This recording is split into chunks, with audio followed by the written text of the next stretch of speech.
네, 말씀 잠깐 한 구절 보고 강의 시작하겠습니다. 오늘 말씀은 로마서 10장 14절부터 15절입니다. 로마서 10장 14절부터 15절 말씀 제가 봉독해 드리겠습니다. 그런즉 그들이 믿지 아니하는 일을 어찌 부르리요? 듣지도 못한 일을 어찌 믿으리요? 전파하는 자가 없이 어찌 들으리요? 보내심을 받지 아니하면 어찌 전파하리요? 기록된 바 아름답도다 좋은 소식을 전하는 자들의 발이여 함과 같으니라. 아멘. 네, 어제는 우리가 전도 하는 사람들에게 있어서 이 전도에 대한 그 하나님의 마음이 어떤 것인지를 함께 살펴보았습니다. 그래서 이 땅 가운데 잃어버린 자들을 향한 하나님의 마음이 어떤 것인지를 살펴보았다면, 이제 오늘 함께 살펴볼 것은 전도에서 하나님과 인간의 영역이 어떤 것인지 이것을 함께 살펴보려고 합니다. 이 땅에서 각자의 자리와 영역과 역할들이 있습니다. 사람이 살아가는 곳에, 또 사람이 하는 모든 곳에는 바로 자신들의 자기가 속한 영역과 그리고 역할들이 있지요. 가정에서도 보면 남편의 역할이 있고 아내의 역할이 있습니다. 또 그곳에 자녀의 역할이 있죠. 회사에서도 보면 상사의 역할이 있고 부하 직원의 역할들이 있습니다. 또 우리가 어떤 일을 추진을 할 때 그것을 추진하게 나가면서 앞에서 인도하는 사람이 있고 또 세부적으로 그 일들을 감당하는 사람들이 있습니다. 그래서 한 공동체나 어떤 역할들이 어떤 일들을 잘 하기 위해서는 각자가 맡겨진 그 역할들을 잘 감당해 내면 그 공동체는 아무런 문제가 없이 잘 돌아가게 됩니다. 또 일도 각자가 맡겨진 그 일들을 잘 감당하면 그 일이 잘 진행이 되지요. 근데 문제는 무엇이냐면 각자가 자기의 역할을 잘 감당하지 못하는 것입니다. 그럼 공동체가 깨지고, 그리고 회사가 문제가 되고 일에 문제가 되는 것이죠. 가정에서 남편의 역할을 잘 못하면 가정에 문제가 생깁니다. 아내의 역할도 마찬가지고. 그래서 각자가 자신의 역할을 잘 하지 못하면 공동체와 일이 제대로 되지 않는 것처럼 이 전도도 마찬가지입니다. 근데 각자의 역할을 잘 못한다라고 하는 것에는 두 가지가 포함되어 있습니다. 하나는요, 자신이 해야 되는 일을 안 하는 거지요. 또 충분히 그 일을 잘 감당해야 되는데 그 일을 소홀히 하는 것, 이게 이제 자기가 해야 될 역할들을 잘 감당하지 못하는 것입니다. 남편이 남편의 역할을 해야 되는데 하지 않습니다. 아내가 아내의 역할을 해야 되는데 하지 않습니다. 그러면 그 역할에 맞는 것들이 펑크가 나게 됩니다. 또 다른 것은 무엇이냐면 내가 해야 되는 역할만 해야 되는데 다른 사람이 해야 되는 역할까지도 침범하는 경우가 있습니다. 남편이 남편으로서의 역할만이 아니라 아내가 해야 되는 역할들을 다 침범해서 합니다. 그러면 아내가 설 자리가 없습니다. 그래서 자신이 해야 되는 그 역할을 충실히 하고 옆에 있는 사람들 도와줘야 되는데 자기가 그 모든 것들을 다 하려고 한다면 그 공동체는 문제가 되기 시작하는 거죠. 그래서 우리가 어떤 일을 감당할 때 내가 해야 되는 역할이 무엇인지 그것을 명확하게 이해를 해야 되고, 그리고 그 일을 충실하게 잘 감당해 내야 우리가 한 공동체 안에서 해야 되는 일들이 잘 진행이 되며 공동체가 건강해질 수 있다는 것입니다. 이것이 전도에서도 마찬가지입니다. 전도에서도요, 보면 하나님이 하시는 역할이 있습니다. 그 영역이 있고요. 그리고 하나님께서 하나님의 사람들, 하나님을 믿는 사람들에게 하라고 하는 역할이 있습니다. 우리가 그 역할에 대해서 명확하게 이해를 해야 전도할 때 낙심이 안 되고, 그리고 하나님의 역사하심을 기대하며 나갈 수가 있다는 것입니다. 근데 원론적으로는 모든 일들이 다 하나님의 일이죠. 그래서 전도에서 사람들이 하나님을 믿는 것, 하나님께로 돌아오는 것, 이 모든 것은 하나님이 역사를 하셔야 사람의 마음이 변화되고 하나님께로 돌아올 수 있습니다. 이게 원론적입니다. 그래서 사도행전 13장 48절에 보면 이렇게 이야기를 합니다. 이방인들이 듣고 기뻐하여 하나님의 말씀을 찬송하며 영생을 주기로 작정된 자는 다 믿더라라고 이야기하죠. 이방인들이 복음을 듣고 하나님께로 돌아왔습니다. 근데 그 돌아온 사람을 성경은 뭐라고 이야기를 하냐면 하나님이 영생을 주기로 한 사람들, 작정된 사람들이 다 믿게 되는 일이 벌어지게 되는 거죠. 즉 하나님의 계획이 있고 하나님의 역사가 있어야 사람들이 이 하나님을 믿게 된다고 이야기를 하고 있는 것입니다. 그런 면에서 보면 이 모든 영역 가운데 하나님이 개입하지 않는 부분은 한 곳도 없습니다. 다 하나님이 하시는 거죠. 우리가 아무리 열심히 해도 하나님이 도와주지 않으면 아무런 일도 일어나지 않습니다. 그래서 하나님께서 역사하시고 하나님이 간섭하시고 하나님이 이끄셔야 그 전도도 되는 것이죠. 그런 면만 본다면 우리는 그러면 우리가 나가서 복음을 전할 이유가 있을까라는 생각을 합니다. 우리가 하지 않아도 하나님이 도와주셔야만 된다면 하나님이 다 하시지 우리가 굳이 가서 전도하고 우리가 굳이 다른 사람에게 복음을 전할 이유가 과연 있을까라는 생각도 갖게 됩니다. 그런데 성경에 보면 하나님이 전도에 있어서 주권적으로 역사하긴 하지만 하나님의 사람들에게 명령하시는 역할, 명령이 있다는 것입니다. 하나님이 하나님의 사람들에게 하라고 하는 그 역할이 있다라고 하는 거죠. 이거는 우리들이 이제 해야 된다라고 하는 것입니다. 그 성경에 보면 하나님이 이제 하나님을 믿는 사람들에게 주시는 역할을 성경에 여러 군데 이야기를 하고 있습니다. 예수님께서 마태복음 10장 5절부터 7절 말씀을 보면 이렇게 이야기를 합니다.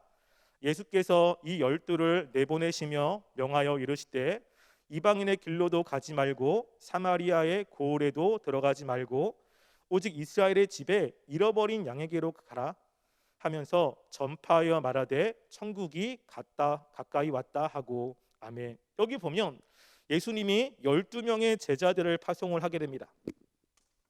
그래서 12명의 예수님의 제자들을 파송하면서 뭐라고 하냐면 잃어버린 양에게로 가면서 전파하여 말하되 천국이 가까이 왔다라고 선포하라고 이야기를 하죠. 그래서 예수님께서 그 하나님의 그 복음을 제자들에게 12명의 제자들에게 선포하라고 이야기를 하고 있는 것입니다. 이것이 하나님만의 사역이라면 굳이 이렇게 할 필요가 없습니다. 그런데 사람들이 하나님의 그 일을 감당해야 되는 역량이 있다는 것입니다. 또 누가복음 10장 1절부터 3절 말씀해 보면 또 이렇게 이야기를 합니다. 그 후에 주께서 따로 70일을 세우사 친히 가시려는 각 동네와 각 지역으로 둘씩 앞서 보내며 이르시되 추수할 것은 많되 일꾼이 적으니 그러므로 추수하는 주인에게 청하여 추수할 일꾼들을 보내주소서 하라. 갈지어다 내가 너희를 보냄이 어린 양을 이리 가운데로 보냄과 같도다라고 이야기하죠. 또 70인에게 이야기하기를 뭐라고 하냐면 각 동네와 지역으로 둘씩 보냅니다. 그러면서 추수할 것은 많되 일꾼들이 적다는 것이죠. 그 추수도 하나님이 하시면 되는데 누가 그 일을 하라고 이야기를 하냐면 일꾼들이 해야 됩니다. 즉 하나님을 믿는 사람들, 예수님의 제자들이 가서 그 사람들에게 복음을 전하고 그리고 그들을 하나님께로 이끌어오라라는 이야기를 하고 있는 것이죠. 또 마가복음 16장 15절부터 16절에도 이렇게 이야기합니다. 또 이르시되 너희는 온 천하에 다니며 만민에게 복음을 전파하라. 믿고 세례를 받는 사람은 구원을 얻을 것이요 믿지 않는 사람은 정죄를 받으리라 라고 이야기를 합니다. 즉 예수님께서 승천하시고 올라가기 전에 제자들에게 이야기를 하기를 온 천하에 다니며 만민에게 복음을 전파하라 라고 이야기하죠. 그러니까 예수님을 믿는 사람들이 해야 되는 역할이 있습니다. 그 역할은 복음을 전하는 역할을 하는 것입니다. 그래서 우리가 하나님을 위해서 산다고 이야기할 때 하나님이 우리에게 원하시는 삶을 우리가 알고 그 일들을 감당하는 것이 중요하지 않습니까? 전도에 있어서도 모든 것이 다 하나님이 하시는 것이라면 우리가 할 필요가 없다라는 것이 아니라 하나님이 특별하게 우리들에게 하라고 명령하시는 일이 있다는 것입니다. 하나님이 사람들을 변화시키고 그들의 마음을 바꾸셔서 교회로 오게 하시고 예수님을 믿게 하시는 그 하나님의 역사가 있지만 그 역사 가운데 하나님의 사람들이 해야 되는 일이 있다라고 하는 것이죠. 우리는 여기에 집중을 해야 된다는 것입니다. 그래서 전도는 하나님의 사역이긴 하지만 우리들의 사역입니다. 그래서 전도는 하나님의 사역에 우리가 동참하는 일인 것이죠. 따라서 우리가 전도를 할 때 하나님의 역사하심을 바라보며 내가 해야 되는 그 일을 최선을 다해서 감당하는 것이 필요한 것입니다. 우리가 사람들을 찾아가서 복음을 전할 때 우리가 그들을 변화시킬 수는 없습니다. 우리가 그들에게 예수님을 믿게끔 마음을 바꾸게 할 수는 없습니다. 이거는 우리의 역할이 아닌 것입니다. 우리의 역할은 그 사람들에게 예수님을 증거하고 예수님을 전하는 것입니다. 우리가 여기에 열심을 내야 되는 것이죠. 그래서 우리가 이 전도라고 하는 것은 하나님의 일에 우리가 동참하는 것이라는 생각을 해야 되는 것입니다. 그래서 하나님의 이 일을 동참하는 것은 다른 어떤 것보다 위대하고 그리고 가치 있는 일이라는 것을 우리는 생각해야 됩니다. 우리가 세상적으로 볼 때 어떤 일이 훨씬 더 가치 있을까? 어떤 일이 훨씬 더 나을까라고 이야기할 때 모든 것이 다 가치 있지만 그래도 그 공동체가 한 공동체가 있다면 이 공동체가 영향을 끼치는 넓이가 넓으면 넓을수록 우리는 조금 더 가치 있는 일, 위대한 일이라고 생각을 합니다. 그래서 한 사람이 일을 하는데 한 가게를 위한 일을만 해요. 이런 일과 한 사람이 일을 하는데 그 한 지역 전체를 위하는 일이 있습니다. 그리고 세 번째는 한 나라를 위하는 일이 있습니다. 그러면 가게를 위하는 일, 그리고 한 지역을 위해 일하는 일, 그리고 한 나라를 위해서 일하는 일 중에 어떤 것이 조금 더 가치 있고 조금 더 나은 것이라고 생각을 합니까? 아마 나라를 위하는 일이라고 생각을 할 것입니다. 조금 더 이 나라를 위하는 것은 훨씬 더 많은 사람들의 이익을 위해서 많은 사람들에게 도움을 주는 거죠. 한 나라를 위하는 일과 전 세계를 위하는 일, 이 두 개 중에서는 전 세계를 위해서 일하는 일이 훨씬 더 가치 있고 위대한 일이라고 생각을 합니다. 그런 관점에서 보면 우리가 믿고 있는 하나님은 전 세계가 아니라 우주를 전체 통치하시고 다스리는 분이십니다. 하나님의 일을 한다라고 하는 것은 우리는 하나님이 이 세상을 통치하시는 그 사역에 동참하고 있는 것입니다. 그런 면에서 보면 하나님의 일을 감당하는 것은 한 가게를 위한 것, 지역을 위한 것, 나라를 위한 것, 전 세계를 위한 것보다 훨씬 더 가치 있고 훨씬 더 위대한 일이라는 것을 우리는 생각할 수 있습니다. 단지 전도가 지금 이 지역에 있는 사람들만을 위한 것이 아니라 이 전도는 하나님의 일에 우리가 동참한다라고 하는 생각을 한다면 하나님께서는 한 지역만의 신이 아니라 이 세상, 이 우주를 창조하시고 다스리시는 하나님이신 거죠. 그럼 우리는 이 세상을 창조하시고 다스리는 그 하나님의 일에 동참하는 사람들이라는 것입니다. 그런 관점에서 우리가 전도를 보면 이 전도는 굉장히 가치가 있는 것입니다. 굉장히 위대한 일이라고 하는 것이죠. 그래서 우리가 하나님께서 우리에게 맡겨주신 이 전도의 일, 우리가 가서 복음을 전하는 것이 어떻게 보면 하찮게 보일 수 있고 그리고 다른 세상을 위하는 사람들보다 나라를 위하는 사람들보다는 내가 하는 것이 굉장히 조금 가치가 없게 여길 수 있습니다. 근데 그것은 세상의 관점이고 우리가 하나님의 관점에서 보면 이 일은 굉장히 중요한 것입니다. 그렇기 때문에 사도 바울은 이것을 알기 때문에 디모데후서 4장 2절 말씀에 이렇게 이야기를 합니다. 너는 말씀을 전파하라. 때를 얻든지 못 얻든지 항상 힘쓰라 라고 이야기하죠. 그래서 어디든지 하나님의 그 위대한 일을 감당하기 위해서 때를 얻든지 못 얻든지 복음을 전하는 것이 필요하다는 것입니다. 이게 우리가 해야 될 일이라는 것이죠. 그래서 내가 알고 있는 그 하나님, 내가 경험한 그 하나님을 사람들을 만날 때마다 전하는 것, 우리가처럼 목요일이나 금요일 날 이때만이 아니라 내가 사람을 만나는 그때마다 사람들에게 예수님을 전하고 복음을 전하는 이 일을 사도 바울은 해야 된다라고 이야기를 하고 있는 것입니다. 오늘 우리가 읽은 로마서 10장 14절부터 15절도 그렇지 않습니까? 이렇게 이야기하죠. 그런즉 믿지 아니하는 일을 어찌 부르리요? 듣지도 못한 일을 어찌 믿으리요? 전파하는 자가 없이 어찌 들으리요? 보내심을 받지 아니하면 어찌 전파하리요라고 이야기합니다. 우리가 복음을 전하는 것은 하나님이 보내신 것이고 하나님이 보내신다는 것은 하나님의 일이라고 하는 것입니다. 따라서 우리가 열심히 관심을 갖고 해야 되는 것은 바로 그 사람이 예수님을 믿고 돌아와서 주님을 믿어야지 라는 것을 목표로 해서 복음을 전하지만 열심히 하나님의 그 복음을 전하는 것이 우리들의 역할이라고 하는 것입니다. 따라서 우리가 복음을 전할 때 걱정하는 것 가운데 하나가 뭐냐면요, 내가 정말 잘 할 수 있을까? 내가 사람들에게 복음을 잘 전할 수 있을까? 내가 복음을 전해서 사람들이 안 믿으면 어떡하지? 사람들이 내가 복음을 전했을 때 거부하면 어떡하지? 이러한 걱정이 있습니다. 그런데 사람들이 내가 전하는 복음을 듣고 믿는 것은 내 역할이 아닌 거죠.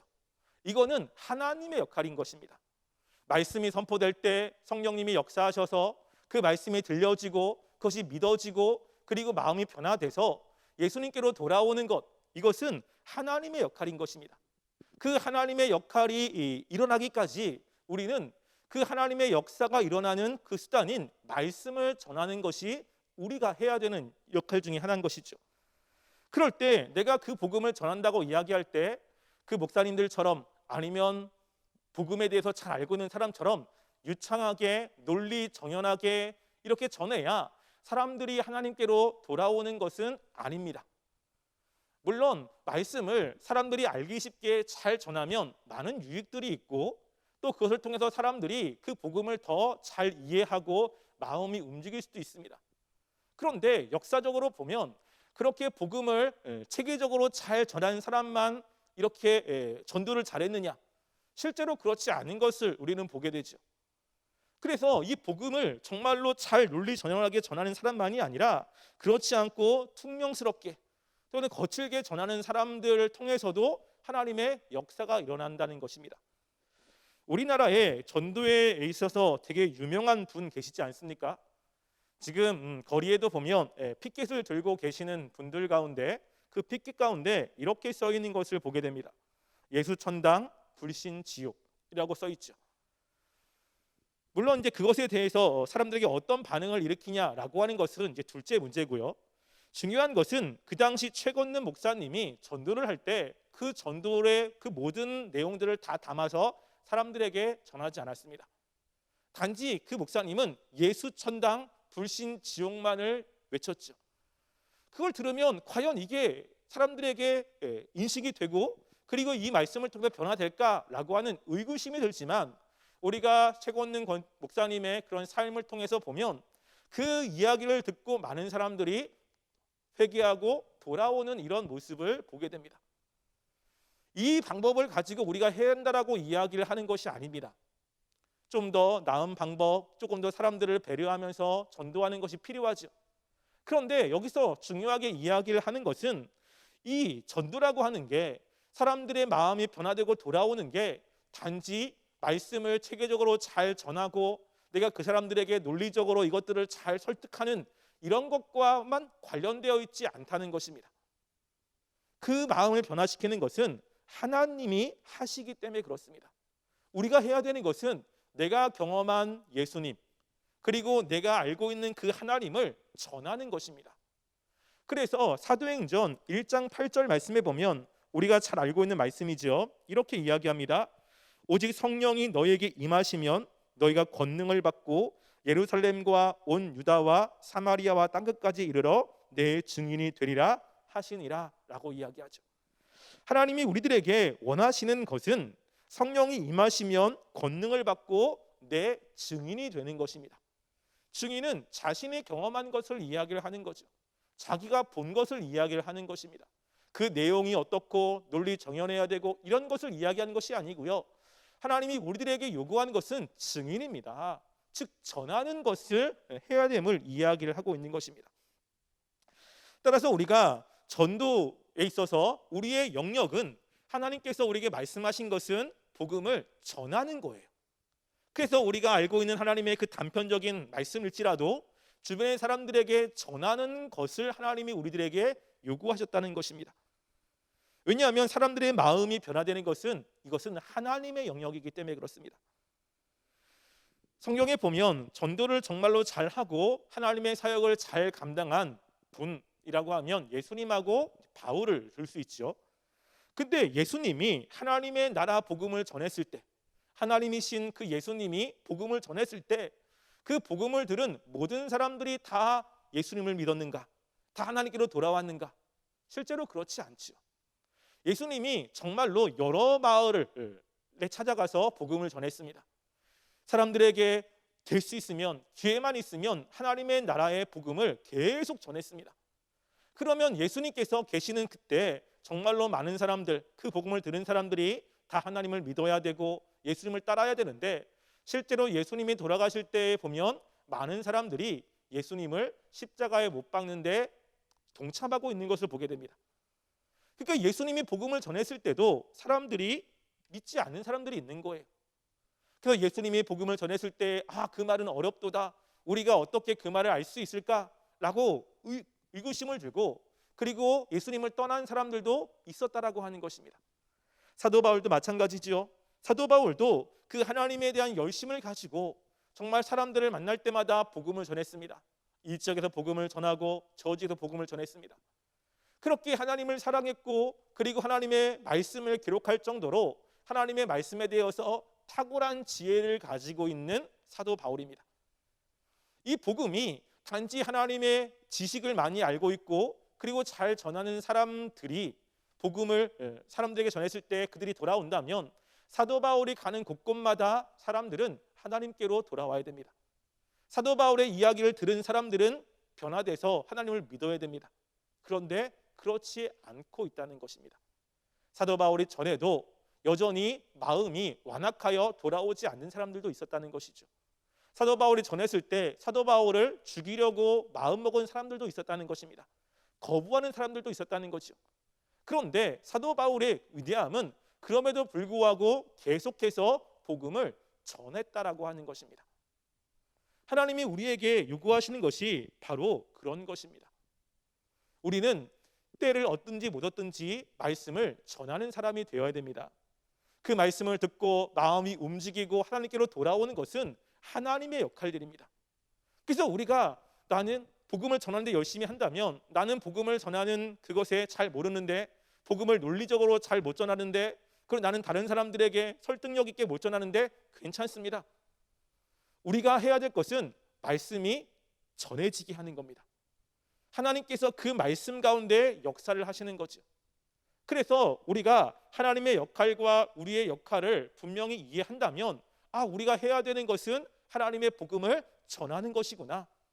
많은 사람에게 전하면 전할수록 그 복음을 들은 사람 가운데 하나님의 역사는 훨씬 더 많을 것입니다. 근데 우리가 소수의 사람들에게만 복음을 전하면 그 복음을 들은 소수의 사람들에게만 하나님의 역사가 있을 것입니다. 그래서 우리가 많은 사람들에게, 그리고 다양한 사람들에게 복음을 전해야 되는 이유가 바로 여기 있다라고 하는 것이죠. 혹시 또 우리가 하나님의 영역과 우리의 영역을 오해하는 그런 것 가운데 하나가 뭐냐면요, 이런 거 있어요. 내가 정말로 한 사람에게 가서 복음을 전했고, 그리고 그 사람이 주님께로 나오기 위해서 정말로 애를 쓰고 말씀을 많이 전했어요. 그런데 내가 그 사람에게 정말로 열심히 했는데 그 사람이 주님께로 돌아오지 않는 거예요. 그리고 교회에 오지 않습니다. 그러면 속상한 거죠. 내가 그동안 한 게 어딘데, 내가 그 사람에게 얼마나 이렇게 열심히 했는데 왜 내가 그렇게 전한 그 복음을 듣고서 돌아오지 않지? 그러면서 복음을 듣고 돌아오지 않는 사람에 대해서 좋지 않은 감정을 가지고 있는 분들이 있습니다. 저 사람은 안 돼. 내가 그렇게 열심히 했는데 왜 내 마음도 모르고 교회 안 오지? 왜 예수님 안 믿지? 이렇게 생각하는 분들이 있습니다. 무엇에 대한 오해입니까? 물론 그렇게 열심히 했는데 돌아오지 않는 것에 대한 속상함은 충분히 이해가 됩니다. 그런데 예수님을 믿고 믿지 않고의 역할은 하나님의 영역이라는 것입니다. 그래서 내가 아무리 열심히 해도 하나님께서 은혜를 베풀어 주지 않으면 그 사람들이 주님께로 돌아올 수가 없습니다. 내가 열심히 해도 하나님이 역사하지 않으면 사람의 마음이 변화되지 않는다는 것을 인식해야 되는 거예요. 그러면 우리가 해야 될 것은 복음을 전합니다. 그리고 나서 무엇을 해야 되죠? 기도하는 것이 필요한 것입니다. 하나님, 내가 그 사람에게 복음을 전했습니다. 그런데 복음을 전하는 것은 나의 역할이고, 그리고 복음을 듣고 나서 마음이 변화되는 것은 하나님이 하시는 역할이기 때문에 하나님, 내가 전한 그 복음의 역사가 일어날 수 있도록 하나님께서 그 마음을 만져주시옵소서. 기도하는 것이 필요한 거예요. 단지 복음을 전하고 끝나는 것이 아니라 하나님, 내가 전한 그 사람들의 마음이, 하나님의 능력으로 하나님의 은혜로 바뀌어서 하나님께로 돌아가게 하여 주시옵소서. 간구하며 나아가는 것이 우리에게 필요한 것입니다. 복음은, 이 전도는 하나님의 영역이 있고 인간의 영역이 있습니다. 그래서 우리가 우리의 역할들을 잘 인식하고 그 역할들을 잘 감당해내는 것이 중요합니다. 그래서 우리가 처음에 이야기했듯이 정말로 그 일을 감당하기 위해서는 두 가지를 해야 됩니다. 하나는 정말로 내 역할이 무엇인지를 바로 인식하고 그거를 열심히 해야 되는 것이죠. 그래야 그 일을 통해서 놀라운 결과물이 있을 수 있다는 것입니다. 따라서 우리가 이 전도에 하나님의 영역과 인간의 영역이 있음을 이해를 하고 우리는 우리의 영역에서 최선을 다하는 것이 필요합니다. 열심히 내가 경험한 하나님을, 그리고 내가 알고 있는 그 말씀들을 주변의 사람들에게 더 많이 전하는 것, 그리고 내가 하는 그 역할의 한계를 인식하고 내가 전했을 때 사람들이 돌아오지 않고, 그리고 사람들이 나를 거부했을 때 마음에 상처가 되고 힘들긴 하지만, 그럴 때 사람이 변화되는 것은 하나님이 하시는 것이구나 라는 생각을 가지고 하나님께 끊임없이 기도하며 나아가는 것이 우리들에게 하나님께서 요구하시는 일이라고 하는 것입니다. 따라서 우리가 이런 것을 이해한다면 우리는 주변의 사람들에게, 내가 만나는 사람들에게 복음을 전하는 삶이 우리 가운데 필요합니다. 그래서 지금 코로나 때문에 모여서 또 단체적으로 복음을 전하지 않지만 우리가 만나는 곳 있지 않습니까? 가정에서 아직 알지 못하는 사람들에게, 또 주변의 이웃들에게, 내 직장에 있는 사람들에게 내가 해야 될 것은 그냥 그들에게 복음을 전하는 거예요. 기회가 되면 말씀을 전하고, 기회가 되면 내가 만난 하나님을 전하고, 기회가 되면 정말 하나님에 대해서 이야기를 해주고, 그리고 나서 하는 것은 기도하는 것입니다. 하나님, 내가 이렇게 열심히 복음을 전했는데 하나님이 그들의 마음 가운데 역사하셔서 그들의 생각을 바꿔주시고 마음을 바꿔달라고 기도하는 것이 필요한 것입니다. 코로나 시기에 전도를 못한다라는 것이 성립되지 않습니다. 이 시기에 우리가 해야 되는 일들을 감당할 수 있습니다. 따라서 교회가 모여서 하지 못하지만 우리가 있는 그곳에서 복음을 전하는 삶을 살았으면 좋겠고요. 그리고 그 복음을 통해서 정말 하나님의 놀라운 역사하심들을 경험하는 그런 삶이 되기를 주님의 이름으로 간절하게 소원합니다. 함께 기도하겠습니다.